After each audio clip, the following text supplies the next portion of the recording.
Welcome to the ANEW Insight Podcast, empowering and inspiring your journey to optimal health.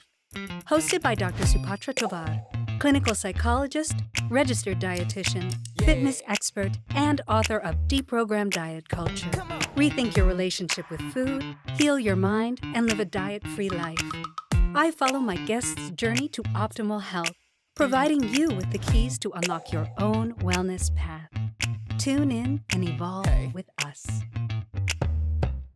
Welcome back to the ANEW Insight Podcast. We are back for the second half of our interview with board psychiatrist, author, and Ruthless Compassion podcaster, Dr. Marcia Sirota. Marcia gave us some invaluable insight into her inspiration to spread her message of ruthless compassion. I cannot wait to pick her brain some more. Welcome back, Marcia. Thanks. So, we are going to talk about kindness warriors and your book, Be Kind, Not Nice. Now, in this book, you discuss the pitfalls of people pleasing. We talked a little bit about people pleasing in the last section. What strategies do you recommend for individuals to break free from people pleasing? There's a lot of different things they can do, including I forbid them sometimes. I say, okay, no people pleasing for a week. You're not allowed to do anything for anybody for a week. And they're going to feel really anxious. And I just say, watch your feelings. Do a mindfulness exercise. Just do nothing for anyone else. Just take care of yourself. And if you have kids, of course, or pets. But other than that, don't do anything for anyone and see how you feel and watch the belief. Nobody's going to love me. I'm going to be all alone. I'm going to be rejected. It's going to be horrible. And then watch what actually happens and see if what you believe and what you fear actually turns out. Because maybe it won't. Maybe the people around you actually do love you just for who you are. Or maybe you're surrounded by a bunch of users and everyone will leave you. And that's not because you're a bad person. It's because you've surrounded yourself by users and maybe you need a revamping of your friend circle. But that's one of the things I've done with people. It's a little bit of a ruthless exercise. I can imagine. It's just to work on building self-love and self-esteem, starting by seeing that the things that happened to you when you were young, the bad things that happened to you, were not about you, right? If you experience neglect, abuse, exploitation, crazy making, it was about the people who did it to you, whether they were your parents, guardians, teachers, people in the community, respected authority figures, whoever, anybody who hurt you or neglected you or exploited you.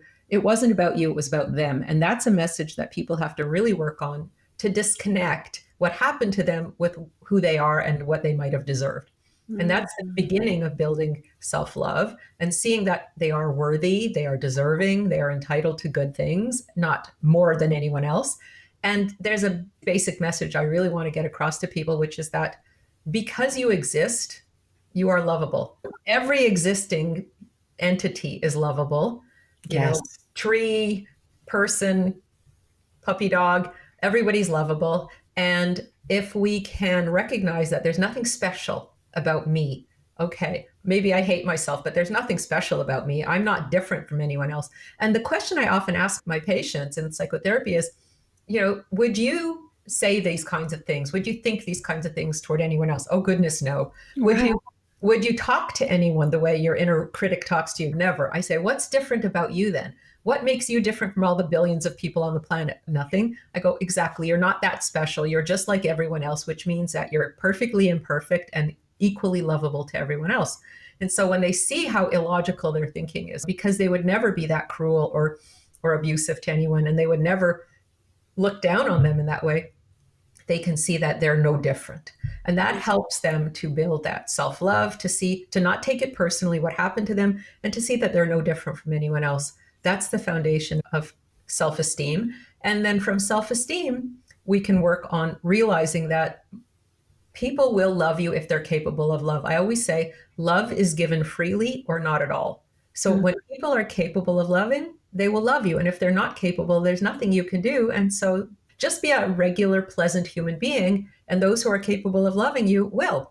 Yes. I always have my clients ask themselves, what is my role in this situation? And that really helps clarify for them. My role is I am a friend. I'm here to listen. I'm here to provide support.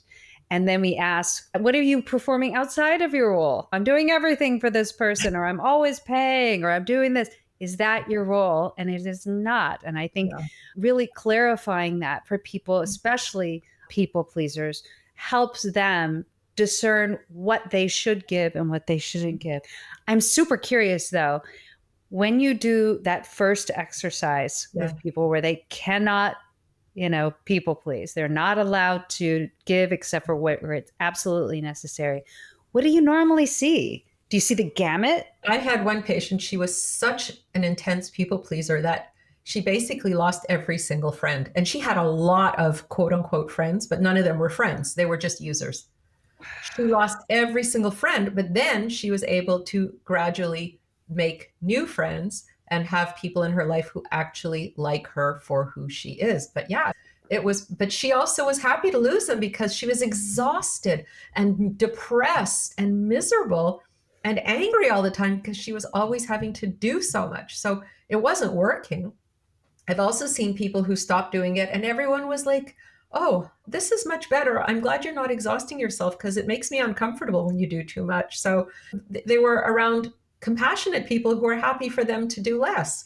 So I've seen everything. I've seen it all because it really depends. Sometimes it's just the luck of the draw. You happen to meet some nice people or you happen to meet some terrible people. It's just the luck of the draw. But it's a hard exercise for people to do because the anxiety that gets provoked by letting go of any compulsive behavior is high. But it really teaches you a lot of stuff. Number one, it shows you who's around you, and you really want to know who's around you. You want to know if you're surrounded by users and abusers or by people who love you regardless. It's a really important thing to know.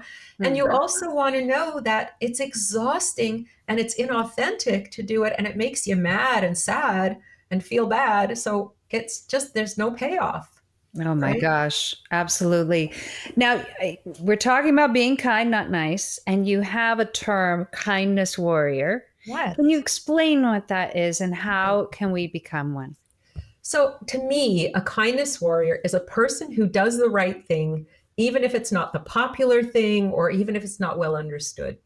So back in the olden days when women were suffragettes and they were working hard to get women the vote, nobody around them liked that. They were all, you're troublemakers, you're difficult, but they wanted other women to have enfranchisement. They wanted them to be part of society. And in order to be part of society, you have to have a vote. You have to be part of the political system. And so these were kindness warriors. I think that people who go around rescuing animals are kindness warriors. Great. Yeah. People who, work in social activism or help others who are in bad circumstances are kindness warriors.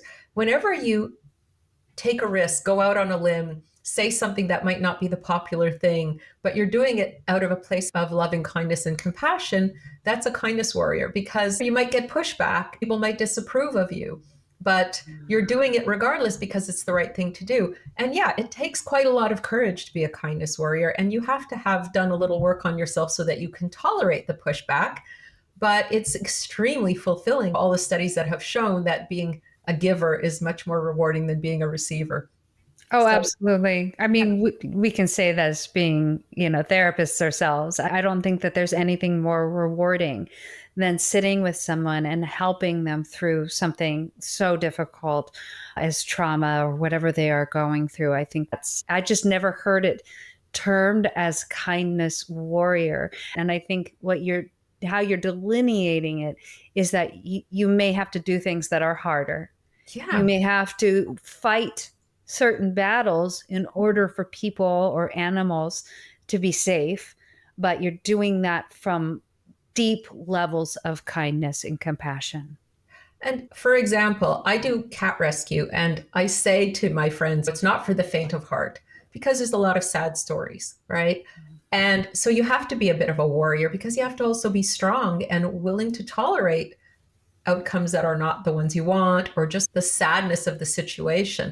Mm-hmm. So being a warrior is not just fighting, but it's also being able to tolerate the difficulty in general of the fight, of whatever the program or the project or the mission you're on, right? If you're trying to do good things, it's always going to be difficult. There's always going to be setbacks. And being a warrior, having a warrior mentality is I'm going to keep going even when it's hard. I'm going to keep going even when people don't understand, don't approve, push back at me, because it's the right thing and I want to do this thing. And so I'm going to be able to bounce back even when I have a bad day or a bad minute. And I'm going to do all the things that I know that will replenish me and make me feel better, because I have to keep going. And so that's a kindness warrior. It's fighting on and it's being strong in the face of adversity. I love this. And you impart this in therapeutic treatment with your clients. You also, I think, integrate a bunch of different kinds of therapeutic modalities. Yeah. Tell me how you do this, and how do you address issues like addiction, trauma, relationship challenges? How do you do it all? Yeah, right. I really do. I think I'm the kind of girl who goes to the smorgasbord and I want to have a little bit of everything on my plate. Me too. So that's how I do therapy too, right? It's like a little bit of this, a little bit of that, whatever works. Yep. And over the years, I've taken a little bit of everything that I've learned, because if it works, why not? So it's not like one particular system, but it's a bunch of things that seem to work effectively. But I have it sort of focused around that the child, adult, parent, and the inner warrior and the inner wise person. And so really getting the person to feel empowered and safe within themselves, and to have that self-love and self-compassion. That's the beginning of everything. And I really work with the ruthless compassion. So facing the truth, really seeing what happened, because one of the first obstacles is getting past avoidance and denial. And then grieving. We need to actually make space for our grief, and crying, journaling, doing art, doing movement, doing whatever it takes to move that grief through our bodies, because it gets embedded in our bodies. Letting go, and so that we can let go of our pain. And then instead of using compulsive behaviors, which I'll talk about in a second, to take care of ourselves, finding activities and relationships that are meaningful and fulfilling and enriching, and actually feed our body, mind, soul, spirit, right? And so I'm going to go to the addiction piece. So I feel like addiction is really a trauma response. It's a way of addressing unmet needs or inner emotional wounds. And we get caught up in a compulsive behavior because the addictive behavior gives us a dopamine hit, which then makes us crave the behavior more. And we also have a psychological belief that more of this behavior, even though it's the wrong behavior, it's not working because it's not enough. So if I do more of it, it'll finally work. But more of the wrong solution is not going to turn into the right solution. So the way to heal addiction through ruthless compassion is to really understand what we're craving. So if we're craving food, maybe what we're craving is nurturing or soothing or distraction. If we're craving alcohol or drugs, maybe we want oblivion, or we want a social disinhibitor. And so that's something. If we're craving gambling, maybe we need a high, we need a distraction, right? We need to look at what we're craving, what we're yearning for deep down inside, and then find a way to give ourselves what we really need. If we feel like we need a piece of chocolate cake, I ask my patients, what's underneath that piece of chocolate cake? What do you want? You want something sweet in your life? You want something rich and nurturing? Maybe what you need is a hug. Maybe you need to have a conversation with someone who really loves and accepts you as you are. Think about it. Maybe you need to move your body and dance and just feel joyful, right? There are lots of things that we can do that will give us what we need, because the problem with pursuing addiction is that we're filling ourselves up with all this empty calories, and we still feel as empty and as hurt and as lonely and as sad as we felt. In fact, more so because we haven't been putting our energy into feeding what we really need and healing those wounds. So addiction makes our wounds get bigger, our needs get bigger. So when we are actually giving ourselves what we need and healing those wounds, we feel better and better. And then we have less and less of an urge to engage in the addictive behavior. So that's how I address addiction through ruthless compassion. Wow. Give me an example. Say somebody is struggling with alcoholism.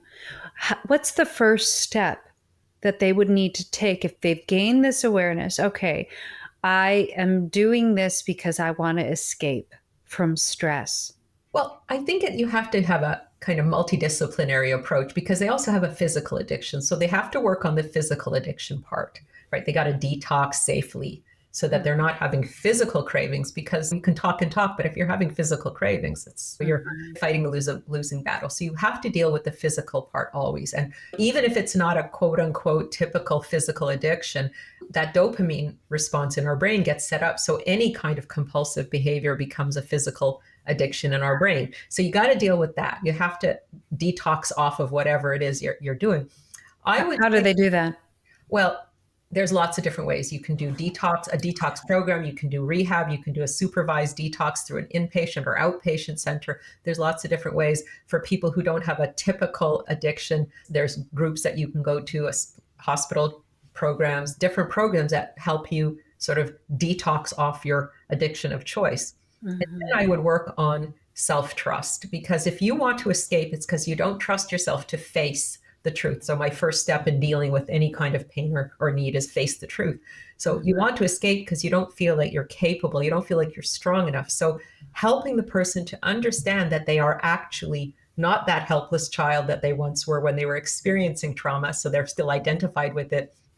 They're actually an empowered adult, and help them see examples of their life right now in which they are actually empowered. Look at your relationship with your spouse, with your kids, at work. Look at all the things that you're doing that are empowered. Look at all the ways in life that you have agency, that you're effective, that you have a voice, that you have a say, that you have influence, and help them to recognize with real life examples that they have power and that they don't have to run away from this particular thing that makes them anxious, because they can actually face it and it won't kill them and it won't drive them crazy. And remind them it didn't kill you or drive you crazy when you were little and helpless. It certainly won't do that when you're now a strong person who has power and influence in your life. And so helping them find that self-trust so that they can turn and face that thing, and face it in a therapeutic setting with support, so that if they get really scared, we can work on doing some breathing exercises, some grounding exercises, help them to just keep staying calm and face that thing that they're afraid of, and see that this big boogeyman in their head is really just this tiny little thing that they've, of course, because they were a child, they've blown it out of proportion, because everything to a child seems bigger and more overwhelming. And to an adult, it's actually, not that big. And we just have to gain that perspective. Wow, I love this. And I think that it seems like almost all of your messaging is about finding your own empowerment. And I think that where they have had no agency before, you are really encouraging their self-agency. And I think that is beautiful. You don't actually tend to hear it worded in such a way. I think trauma treatment tends to be more about finding safety and looking for healing. But I really love this empowerment aspect. And I'm sure that a lot of this has inspired you to go into your podcast and to spread the word. Give us a picture of why you wanted to start this podcast, and where has it taken you? What's your journey been like? It's been so much fun. I started it because I really wanted to hear people's stories. I love people's stories. Those stories are golden because everyone has their unique experience. And although human beings are so similar in so many ways, our experience is so different and so unique. And so hearing every person's story has been so much fun, such a joy. And I've gotten to talk to so many amazing people who I never would have met in my life, including you. So having this podcast has connected me with so many marvelous people. And I've really seen that there are some commonalities in our human experience. Even though our experience is tremendously diverse, we all want love. We all want to feel safe. We all want to feel like we belong. We all want to feel like our lives have some kind of meaning and focus and purpose. And I have also found that the people who start out suffering more but suffer less are those who take responsibility for themselves and don't walk around saying, I am a victim. You guys owe it to me to be nice to me because I've been hurt. They're the ones who say, I was hurt and now I have to do something about it. And I can ask for help for sure, but I don't have to identify myself as this victim for the rest of my life. and always walk around with a chip on my shoulder expecting to have kid glove treatment because something bad happened to me. Because really, everyone goes through hardship. We all suffer. We all have, just because of being alive, we all have difficulties. But those who really thrive are the ones who take responsibility and look for that empowerment through compassion, through wisdom, through personal growth, through facing the truth. So I think those were the biggest lessons that I saw through this podcast. Who do you seek out as guests? You had me on there and I loved it. And I was able to talk about my book and my mission of deprogramming people out of diet culture and creating a revolution. Who else do you have on your podcast? I have a combination of professionals and also lay people. So the professionals are people like you who are doing interesting work, which I love to share, and whose work has been helping people and is meaningful. I also have people who've gone through adversity. We've just finished editing a wonderful podcast of a man named David Roche, and he's a person who was born with a facial difference, and he has had his own version of adversity, being different looking. And he is the most charming, lovely, delightful person. And he has a message. And he was saying how you people who have regular faces many of you have never learned how to find your inner beauty. And he said, people like me, we've had to find our inner beauty and we have something to teach you. And I thought, what a wonderful message, right? Right. So I have a variety of people, but they all have something, some story that's meaningful and some really important message, personal, to share. Everyone has a personal message. That's why when I go on the podcast, I always like to ask my guests, what made you do the work you're doing? What is your journey? How did you get started? Because often it is starting from some adversity or some experience that they had, which made them realize that this was the path that they needed to go on. Mm-hmm. I've spoken to people who've had tremendous loss and had to find their inner resilience. I've had many interesting guests who've gone through some quite dark days, but then because of that have had profound growth and evolution. So it's really wonderful to talk to both professionals and quote unquote regular people and hear their journeys. I love that. As far as this podcast, my hope and takeaway for people is that I want them to be empowered to go on their own journey to reach optimal health. What is your deepest hope and desire for people to take away from your podcast? It's that although we all suffer, and although we can't necessarily control or choose the stuff that happens to us, we always have a choice about how we respond in life. Mm-hmm. And even though maybe things happened to us when we were little and we really didn't have a choice back then, we have a choice now in how we address it. And so that empowerment, that personal responsibility can really mitigate a lot of our suffering. And I really want people to suffer less. That's my mission, is for people to have less suffering than necessarily they would have right now, because there's always going to be some, because that's life, right? Yes. But if they can do the things that are available to them, to see things differently, to do things differently, to think about things differently, to interact with people differently, that's my goal. And there will be less suffering and the world will be a more joyful and compassionate place. Yay. Oh my gosh, I'm so with you. In my dietetic internship during the orientation week that I had, it was through Sodexo. One of the biggest takeaways was one of my preceptors said, never suffer. If you need a break, get up, take a break. If you want something, ask for it. We're not here to imprison you. Don't suffer. And I love that. And I think it's so important. I don't think we tend to give ourselves permission. And we tend to sit in uncomfortable situations or do uncomfortable things because we feel like we're under some kind of mandate from others. I call them the bullshoulds. The bullshoulds. I love that. And I love that's your takeaway. You're just one of the most empowering people that I have met. And I love that you are imparting this message on your clients. They're so lucky, but just everyone who listens to your podcast and hears these stories do unite us.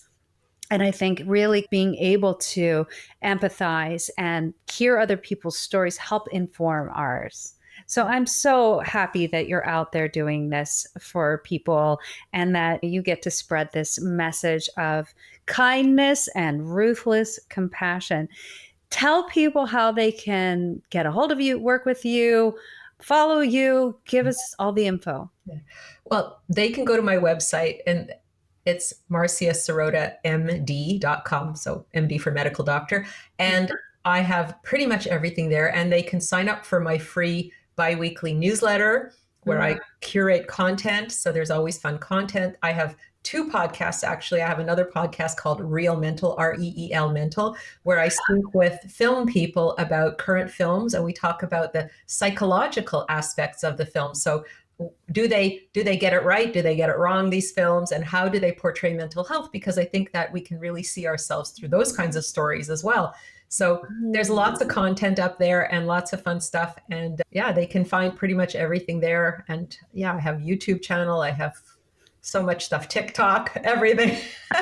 How do you ever find time just to chill out? No, I really do.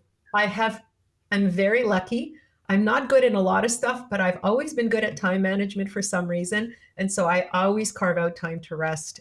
After this podcast, I'm going to go and chill out. So yes, I definitely make time to rest and recharge. I go for my hour-long walk every single day, rain or shine, snow or sleet. And I think you can't walk the walk and talk to the talk if you're not really doing it. So I agree what I preach. Like Gandhi once said, his mother brought a kid in to him and said, tell my kid not to eat meat. And so he said, come back in 2 weeks. And he says to the kid in 2 weeks, okay, don't eat meat. And she goes, why didn't you say that 2 weeks ago? And he said, 2 weeks ago, I was still eating meat.